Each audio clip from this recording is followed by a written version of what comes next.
이번 주 요절은 로마서 14장 17절입니다. 하나님 나라는 먹는 것과 마시는 것이 아니요 오직 성령 안에 있는 의와 평강과 희락이라. 우리 같이 한번 암송하겠습니다. 시작. 하나님 나라는 먹는 것과 마시는 것이 아니요 오직 성령 안에 있는 의와 평강과 희락이라. 로마서 14장 17절 말씀. 아멘. 그렇죠. 유대교에서 금기시하고 있었던 음식들이 있습니다. 이거 먹으면 부정하다는 것, 율법에 명시되어 있죠. 그리고 그 고린도 사회에서도 나름대로 이런 것들은 먹어서는 안 된다라고 규정해 놓은 것들이 있습니다. 우상 제물도 그 한 예가 될 수 있고요. 그런데 교회가 믿음이 있는 사람들은 이런 것들을 자연스럽게 먹고, 또 믿음이 없는 사람들은 눈치 보고, 또 그것을 먹는 사람들을 부러워하기도 하고 비판하기도 하면서 이 먹는 것 때문에 신앙 공동체 안에 갈등이 있었던 것이죠. 그러니까 이 갈등을 어떻게 해소할까 하다가 하나님 나라라는 이 주제를 가지고 갈등하는 것이죠. 하나님 나라는 먹는 것과 마시는 것이 아니다. 그렇죠? 먹고 마시는 것이 하나님 나라의 절대적인 요소가 아니라는 것입니다. 신앙 공동체가 먹고 마시는 문제를 가지고 서로 상처를 주고 갈등을 하고 분열하면 거기서는 절대로 하나님 나라를 경험할 수 없기 때문입니다. 신앙 공동체가 먹고 마시는 것으로 하나님 나라를 온전히 맛볼 수 없으면 거기에다가 절대 가치를 부여해서는 안 된다는 것입니다. 그래서 너희들이 그 먹는 것 가지고 갈등하고 그것 때문에 분열하고 상처 주고받는 그런 일 하면 심령천국도 공동체 안에서 하나님 나라를 맛보는 것도 전혀 이룰 수가 없다. 하나님 나라는 먹고 마시는데 절대적인 가치가 있지 않다. 그렇게 선언을 해놓고 있는 것입니다. 그리고 나서 하나님 나라는 오직 성령 안에 있는, 그치? 믿음의 문제라는 것입니다. 성령 안에 있는 의와 평강과 희락이다. 그렇잖아요. 그러니까 하나님 나라가 이런 것이다, 뭐 이런 모습들이다, 그런 것들이 아니라 의와 평강과 희락이다. 이런 것들을 맛봄을 통해서 하나님 나라를 이제 경험할 수 있다는 것입니다. 로마서에서 나오는 의는 구원과 관계된 것입니다. 믿음으로 구원받는다. 이신칭의, 이것이 로마서의 주제입니다. 그래서 의는 예수님을 믿음으로 얻는 구원입니다. 그 평강은 믿음의 공동체가 서로 화해와 일치를 이루는 가운데에서 하나님께서 주시는 아주 귀한 것입니다. 샬롬입니다. 샬롬. 희락은 하나님을 절대로 의지하면서 얻을 수 있는 기쁨이라는 것이지요. 그러니까 눈에 보이고 입에 들어가고 맛볼 수 있고 눈으로 볼 수 있는 그 먹는 것 안에서 하나님 나라를 경험하려고 하지 말고 예수 믿고 구원받았다는 이 감격 속에서 믿음의 공동체들이 서로 용서하고 이해하고 하나 되어지는 샬롬 공동체를 이루는 가운데서, 또 삶 속에 가서는 하나님을 철저히 믿고 의지하고 신뢰하는 가운데서 얻어지는 그런 기쁨과 즐거움 속에서 하나님 나라를 맛봐야 된다. 그렇게 말씀하고 있는 것입니다. 그러니까 우리가 이 땅에 있는 보이는 것들 또한 오감으로 만질 수 있는 이런 것들을 통해서 하나님 나라를, 온전한 하나님 나라를 경험하려고 하면 어렵다는 것입니다. 물질이 아무리 많아도 그것 속에서 그것 가지고 그 속에 묻혀 산다 할지라도 하나님 나라를 맛볼 수가 없는 것입니다. 아무리 환경적인 좋은 환경에 있어도 나름대로 그러한 인간적인 조건들 가지고 쉽지 않다는 것입니다.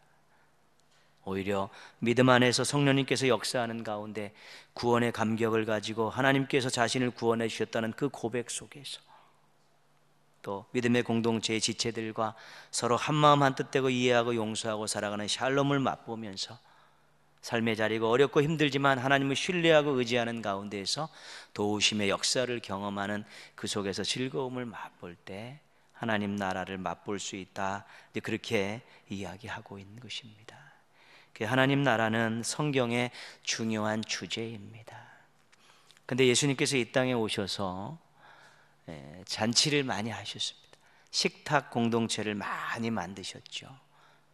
근데 예수님께서 선포하신 첫 번째 말씀이 뭐냐면 회개하라 천국이 가까웠느니라. 예수님도 하나님 나라를 선포하셨는데 예수님께서 식탁 공동체를 많이 만드셨다는 것이죠. 그럼 예수님도 먹는 데서 하나님 나라를 맛보게 하려는 것이 아닙니까? 라는 의문이 들 수 있다는 것입니다. 근데 예수님의 식탁 공동체의 구성원들은 누구였냐면 세리하고 창기하고 죄인들이었다는 것입니다.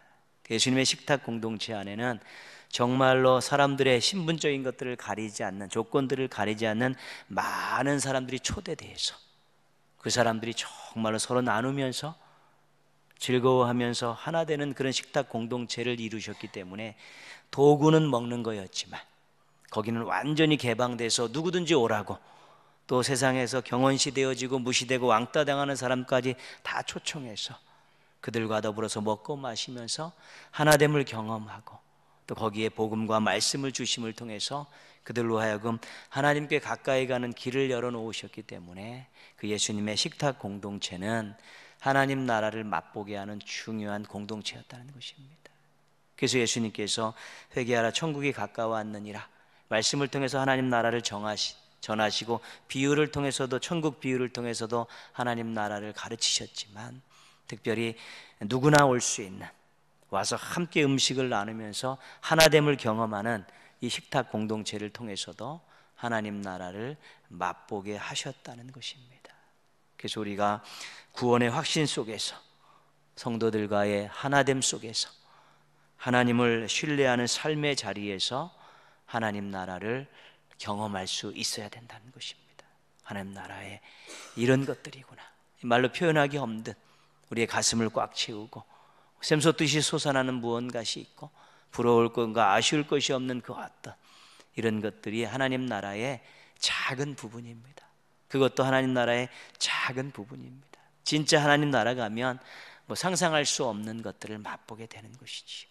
그러나 이 땅에서 우리가 작은 구원의 확신 속에서, 하나됨 속에서, 또 하나님을 의지하는 삶의 자리에서 하나님 나라를 조금씩 맛볼 때마다 그것이 우리에게 힘이 되어지고 소망이 되어지고, 또 그것 때문에 우리가 하나님 나라를 위해서 열심히 살게 되는 것이고요.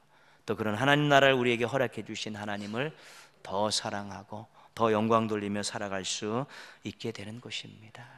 그러다가 하나님 나라 가면 여기서 조금 맛봤던 것과는 비교할 수 없는 것들을 우리가 경험하면서 하나님을 영원토록 찬양하며 살아갈 수 있는 것입니다. 이 땅에 주신 하나님 나라를 맛볼 수 있게 해주신 귀한 도구들, 구원, 또 하나됨, 하나님 의지함을 통해 얻어지는 기쁨, 이 속에서 하나님 나라를 많이 맛보시고 이것 때문에 더 소망을 가지고 더 멋지게 살아가는 우리 신앙인들 되시기를 주님의 이름으로 부탁드리겠습니다. 오늘 우리가 창세기 1장 1절에서 이제 4절까지, 2장 3절까지 그렇게 읽었습니다. 성경책을 첫 번째 펴서 우리가 창세기 1장 1절이 누구나 성경에서 첫 번째 만나는 외침이죠. 고백이기도 하고 선포이기도 합니다. 1장 1절 한번 같이 읽겠습니다. 태초에 하나님이 천지를 창조하시니라. 아멘. 그러면서 이제 하나님께서 어떻게 천지를 창조하셨는가의 7일간의 그런 모든 일들이 자세히 이제 기록이 되어 있습니다.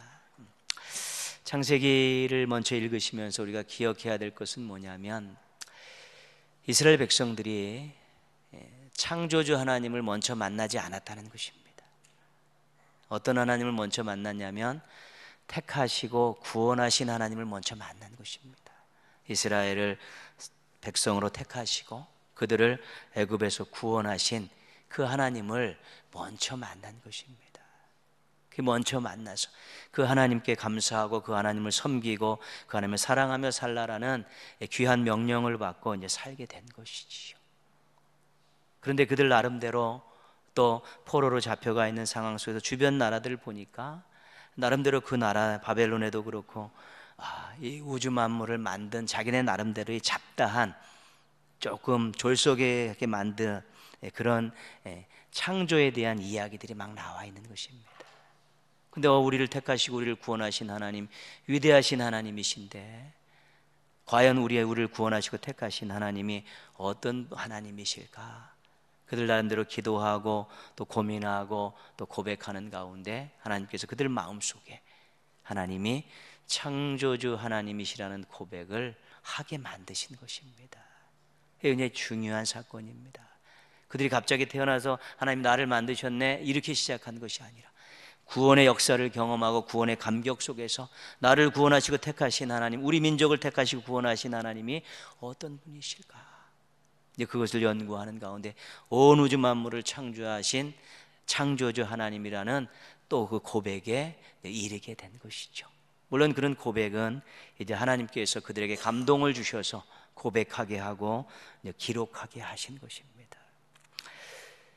사도신경의 우리가 첫 번째 내용은 하나님에 대한 것 아니겠습니까? 나는 전능하신 아버지 하나님, 천지의 창조주를 믿습니다.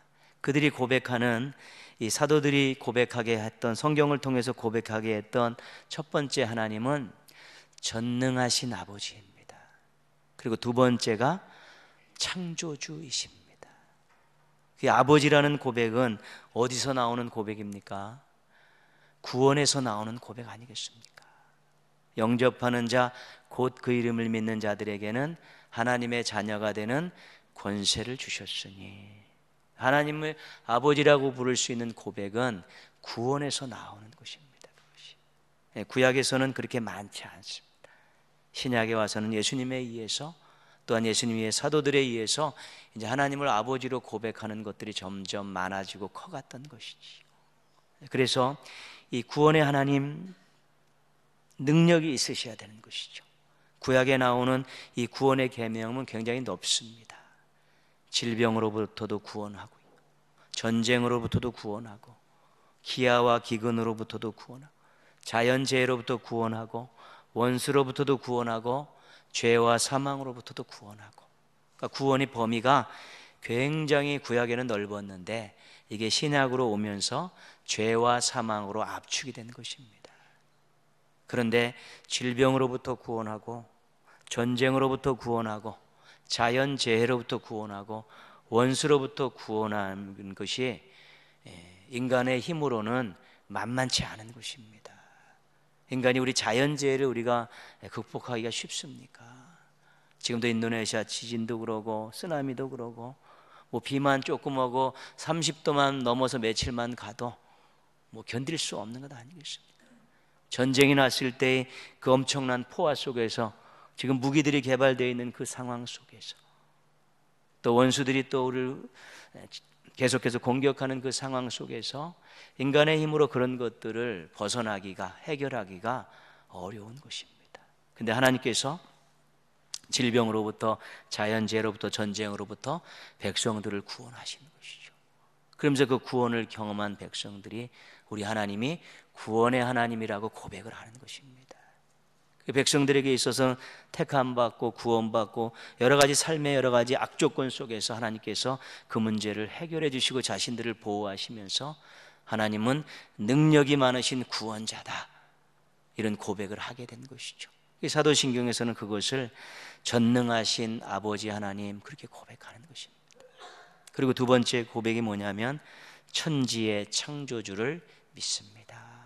그러니까 하나님을 믿을 때 전능하신 아버지와 창조주, 이 두 가지가 우리 하나님을 믿는 믿음의 중요한 내용이라는 것입니다. 구원과 창조, 이 두 가지가 우리 하나님을 성경에서 대변하는 것이죠. 사랑하고 인도하고 보호하고 그 모든 것은 다 어디에 들어가는 겁니까? 구원에 들어가는 것입니다. 구원의 하나님, 창조의 하나님, 우리가 믿어야 될 하나님의 아주 중요한 내용이고 성경도 창조와 구원이라는 두 기둥 위에 기록이 되어 있는 것입니다. 많은 종교가 구원을 말하고 있죠. 우리 종교에 오면, 우리 종교에 입문하면 구원을 받을 수 있다는 것이죠. 그렇게 많이들 포교하지 않습니까? 그런데 또 그렇게 포교하는 그 종교들 속에 들어가 보면 신이 인간을 구원하는 개념들은 별로 없습니다.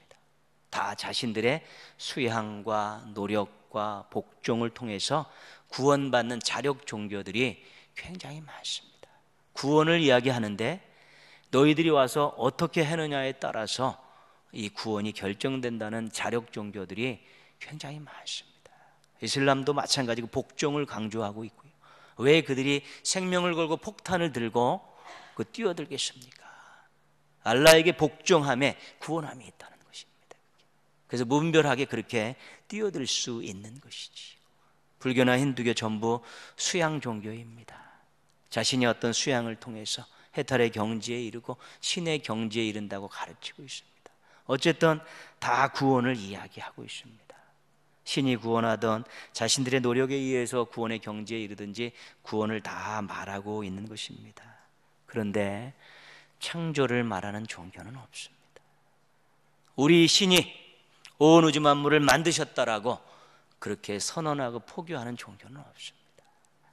그렇기 때문에 우리 기독교에 아주 독특한 하나의 그 신앙의 내용이고 또 우리가 고등종교라고 이야기할 수 있는 증거인 것입니다. 구원은 어떤 이단들이라도 구원은 다 이야기합니다.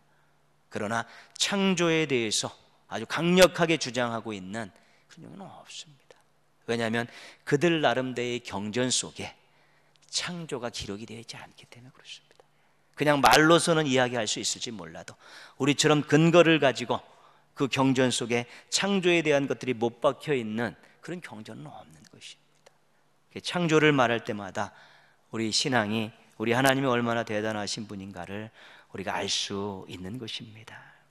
하나님을 구원의 하나님, 창조주 하나님이라는 이 확신을 가지고 분명하게 고백할 수 있어야 됩니다.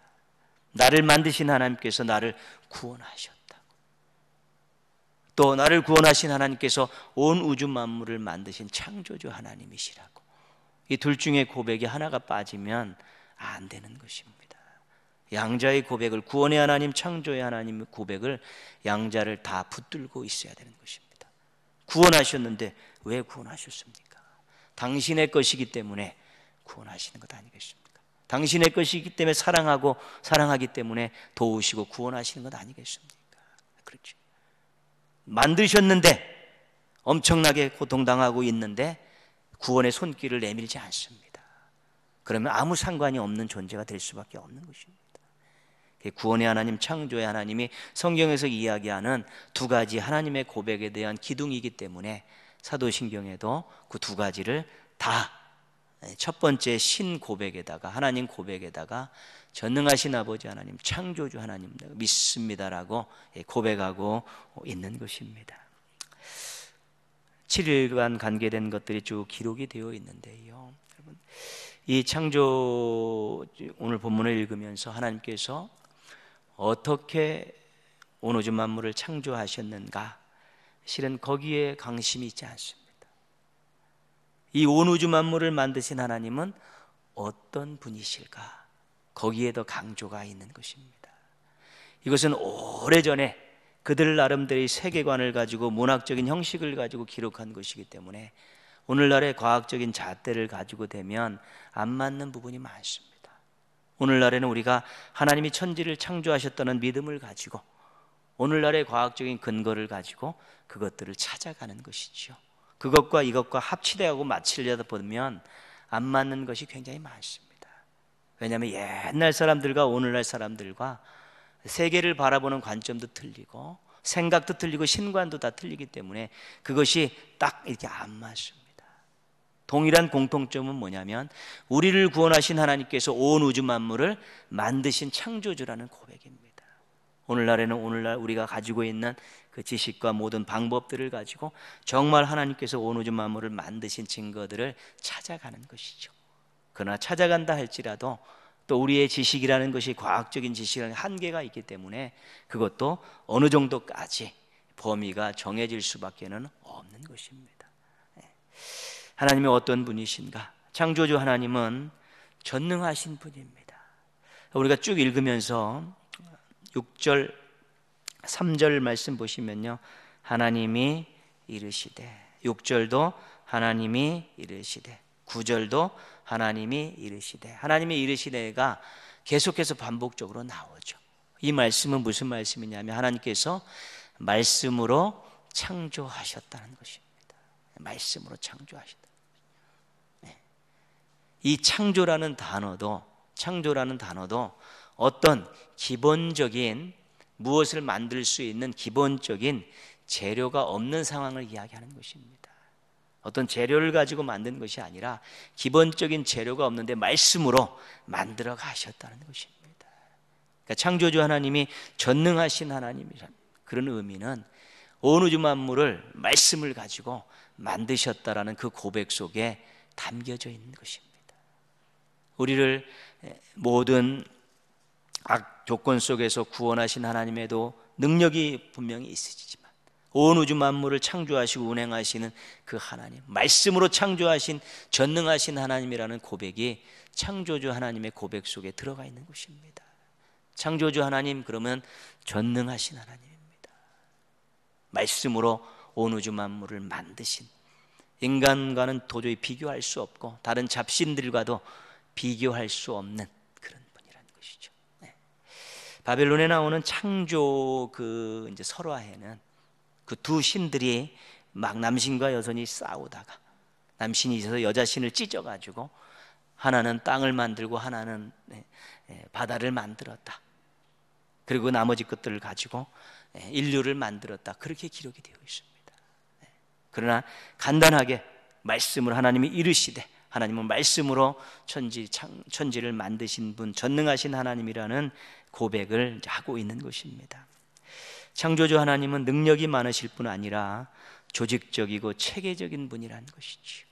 지혜가 무궁한 분이라는 것입니다. 첫째 날과 넷째 날, 둘째 날과 다섯째 날, 또 셋째 날과 여섯째 날이 나름대로 이렇게 구성이 잘 되어 있습니다. 빛을 만드시고 해와 달과 별들을 이렇게 만드시고 하늘을 만드시고 바다를 가르시고 물고기와 새들을 만드시고 땅을 드러나게 하시고 거기에 채소를 만드시고 동물들과 사람들을 만드시고, 하나님께서 그게 쫙 조직적으로 계획을 가지고 쫙 이렇게 만드신 그런 부분들을 고백하고 있는 것이죠. 지혜의 하나님이라는 것이 영원 무궁한 그 어떤 것과도 비교할 수 없는 하나님이 지혜 있는 하나님이시라는 것들을 그 창조의 이 말씀 속에다가 담아놓고 있는 것입니다. 크도다 높도다 하나님의 지혜와 지식의 풍성함이요, 고백하는 것이죠. 그래서 성경에 나와 있는 모든 하나님에 대한 고백들이 실은 창조의 이 말씀 속에 압축적으로 기록이 되어 있는 것입니다. 창조주 하나님은 능력이 많으시고 지혜가 크실 뿐 아니라 인간을 귀하게 여기시는 분입니다. 27절 말씀 한번 읽겠습니다. 27절입니다. 하나님이 자기 형상 곧 하나님의 형상대로 사람을 창조하시되 남자와 여자를 창조하시고, 그렇죠? 창조의 끝은 인간이었습니다. 단어 하나만 바꾸면 창조의 꽃은 인간이었습니다. 인간을 위해서 모든 것들을 다 만드신 것으로 그렇게 기록이 되어 있는 것이죠. 그리고 또 한 가지 중요한 것이 하나님의 형상으로 만드셨다는 것입니다. 형상이라는 것은 굉장한 많은 해석을 요구하는 것인데요, 우리가 근접할 수 있고 이해할 수 있는 두 가지는, 하나는 관계입니다. 하나님과 관계를 맺고 살 수 있는 그 어떤 것을 하나님께서 부여해 주셨다는 것입니다. 인간들에게 하나님께서 관계 맺을 수 있는 그런 것을 부여해 주셨지만 다른 동물들과 식물들은 하나님과 관계 맺을 수 있는 그거 없습니다. 인간들이 이름을 명명하고 다스리라고 했지 그것들과 하나님이 직접 그렇지 않는다는 것이죠. 그런 인간들은 하나님과 관계를 맺을 수 있는 그런 존재로 하나님께서 무언가를 부여해 주셨고, 또 하나는 대리 통치자라는 의미가 있습니다. 땅에 번성하라 생육하라. 그리고 이 모든 것들을 다스리라. 그래서 하나님 대신 이 만들어 놓으신 모든 것들을 다스릴 수 있는 하나님의 대리 통치자의 권한이라고 할 수 있는 것이죠. 그러니까 하나님께서 인간을 만드신 이유가 뭐냐면 하나님과의 교제, 또 하나님이 만드신 것들을 다스리게 하시려고. 그러니 인간이 얼마나 존귀한 존재입니까? 창조의 기사를 가만히 보면 볼수록 인간이 하나님께 얼마나 귀하게 여기시는 존재인가를 알게 되는 것입니다. 창조의 끝에 만드셨고 하나님과의 관계를 맺게 하셨고 하나님 만드신 것들을 생육하고 번성하며 다스리라고 그 모든 것들을 위임하신 것을 보실 때 창조의 아주 귀한 것 중에 한 가지는 하나님이 인간을 얼마나 귀하게 여기고 얼마나 인격적으로 여기신가를 볼 수 있다는 것입니다. 그래서 창조 기사를 읽으면서 하나님이 창조주 하나님이십니다. 인간을 만드셨습니다. 나를 만드셨습니다. 하나님이 나를 존귀하게 만드셨습니다. 그거를 고백할 수 있어야 되는 것입니다. 창조주 하나님은 능력과 지혜가 크실 뿐 아니라 모든 피조물들을 사랑하시는 분이십니다. 2장 3절 말씀 한번 같이 읽겠습니다. 2장 3절입니다. 하나님이 그 일곱째 날을 복되게 하사 거룩하게 하셨으니 이는 하나님이 그 창조하시며 만드시던 모든 일을 마치시고 그날에 안식하셨음이니라. 그죠? 하나님께서 6일간 일하시고 7일날 안식하시지 않았습니까? 그래서 그 안식이 어디로 들어갑니까? 십계명으로 들어가지 않습니까? 십계명. 십계명으로 들어가는 거죠. 신명기의 십계명의 안식은 창조를 근거로 하고 있고요. 출애굽기의 안식은 마찬가지입니다. 그래서 노동을 하고 쉬는 것들을 하나님께서 원하시면서 친히 창조를 통해서 하나님의 쉼의 모범을 보이시고 그것들을 십계명 속에 넣어놓으면서 사람뿐만 아니라 일했던 동물들까지도 다 쉬라고 그렇게 명령하고 계신 것입니다. 그래서 정말 생산적인 삶을 살았던 사람들에게 쉼의 시간을 주고 그런 피조물들에게 쉼의 시간을 주시기 위해서 하나님께서 안식하셨고 안식일을 제정하신 것입니다. 만드신 것들이 하나님의 주인이시기 때문에 그 모든 것들을 위한 조치들을 취하실 수밖에 없는 것입니다. 그래서 하나님께서 얼마나 많은 것들을 만드신 것들에 대해 세심한 기울을 기울이시지만 만들어 놓은 이후에도 거기에도 엄청난 권한을 부여하시고 그들을 지키고 보호하시기 위한 장치들을 그 말씀 속에다가 심어 놓으신 것들을 우리가 이제 보게 되는 것입니다. 그래서 창조의 기사를 창조의 말씀을 읽으시면서 하나님께서 어떻게 만드셨는가에 대한 부분들은 많이 나와 있지 않습니다. 이 온 우주 만물을 만드신 창조주 하나님이 어떤 분이고 그분이 나를 위해서 어떤 일을 하셨고 그분이 온 세상에 어떤 일을 하셨는가에 대한 그런 것들을 우리가 찾고 감사하고 감격하고 고백하게 될 때 우리가 구원의 하나님 창조의 하나님에 대한 이 신앙이 살아 움직이게 될 때 언제 어디서 무엇을 하든지 우리가 귀한 모습을 잃어버리지 않을 수 있게 되는 것입니다. 하나님께서 행하신 위대한 일들은 반드시 우리들에게 영향력이 있는 것입니다. 창조 안 그러겠습니까? 십자가를 통한 구원의 사건이 안 그렇습니까? 또 많은 인생들의 질병들을 고치셨던 그런 모습들, 또한 백성들을 구름기둥과 불기둥으로 인도하셨던 모습들, 앞서가셔서 장막 칠 곳을 찾으시고 예비하셨던 그런 하나님, 전쟁에서 앞서 나가 싸우셨던 그런 하나님 모습들, 하나님이 행하셨던 위대한 일들은 오늘날 우리들에게 다 적용되는 일들인 것입니다. 단지 그 시대를 살았던 이스라엘 백성들에게만 적용되는 것이 아니라 오늘도 여전히 하나님을 아버지로 고백하고 창조주로 고백하는 우리들에게도 하나님의 위대한 행동들은 오늘날도 반드시 이루어지고 그 믿음을 가지고 그것들을 우리가 경험할 수 있는 것입니다. 그 성경이 오늘 우리들에게 주시는 하나님의 말씀이라고 고백할 수 있는 이유가 거기에 있는 것입니다. 그래서 나를 만드시고 주인 되시고 나에게 안식을 주시고 또 나를 통해서 영광 받으시는 온 세계를 다스리라는 그런 큰 사명을 주신 우리 창조주 하나님 때문에 내가 오늘도 열심히 살고 부지런히 살고 또 귀한 일들을 하며 삽니다라는 그런 동기부여가 될 수 있을 때 창조주 하나님이 오늘 나의 하나님이 되는 것이고, 그분이 하신 말씀, 그분이 하신 모든 일들이 오늘 삶 속에서 우리가 경험할 수 있는, 다른 모습으로 경험되어질 수 있는 또 은혜의 사건이 되어질 수 있게 되는 것입니다. 그리스도는 어제나 오늘이나 영원토록 동일하시다는 말씀, 2000년 전에 사셨던 그분이지만 오늘 여전히 우리와 함께 하시면서 우리를 통해서 영광 받으시고 우리를 통해서 이 땅에 놀라운 복음의 역사를 이루기를 원하시고 도우시고 하나님 우편에서 우리를 위해 기도하시는 분이기 때문에 그런 고백을 하실 수 있는 것입니다. 태초에 온 우주 만물을 만드신 그 하나님은 오늘 우리의 아버지가 되시는 분이고요, 우리의 구원자가 되시는 분이고요, 여전히 우리와 함께 하시는 분이고 또 우리를 통해 능력을 행하시는 분이고 우리에게 지혜를 주시고 우리를 사랑하시는 분이라는 이 귀한 고백들이 우리 가슴 속에서 끊어지지 않고 계속해서 고백되어지고 감격으로 나올 때 우린 더 당당하고 멋지고 아름답게 살아갈 수 있게 될 것입니다. 하나님은 우리의 아버지이십니다. 하나님은 창조주이십니다.